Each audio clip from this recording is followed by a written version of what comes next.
The Fed recently raised interest rates earlier this month in an effort to fight inflation. The central bank uses the interest rates as a tool to cool the U.S. economy when needed. With the drastic increase in the past 18 months, it was their next answer to the problem. Newswatch 12's Matt Weaver spoke with an economist about the decision and its impact on the average American.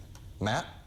Thanks, Michael. The 0.75% increase in interest rates was big news in mid-June. I spoke with one economist who shared more about the situation and the central bank's decision from a bird's eye view.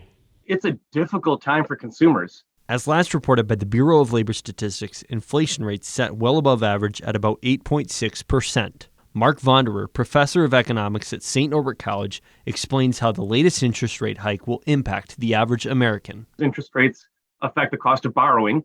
So as interest rates rise, anything that we borrow money for is going to be more expensive for us as we repay those loans. For the Fed, it's a balance between managing demand and supply. Essentially, the hope is that the higher interest rates can help decrease spending. What the Fed is hoping to do is to dampen the demand side by dampening investment and consumption through the higher interest rates. Less spending helps to clot the bleeding circulation of money in the economy. If you're not borrowing and inflation rates come down, cost of living is becoming more affordable again. However, Vonderer believes that a lower cost of living may come with a price. If we want lower inflation, we're probably going to be facing higher unemployment.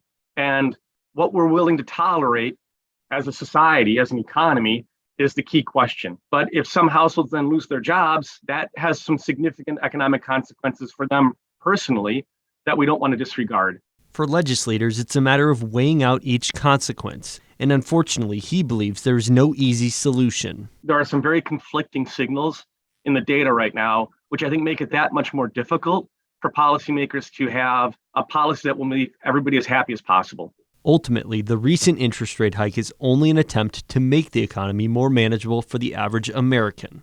The bottom line is there's a trade-off. If you want lower inflation through monetary policy, you're risking higher unemployment. If you can tolerate higher inflation, you'll be able to have lower unemployment. In Rhinelander, Matt Weaver, Newswatch 12.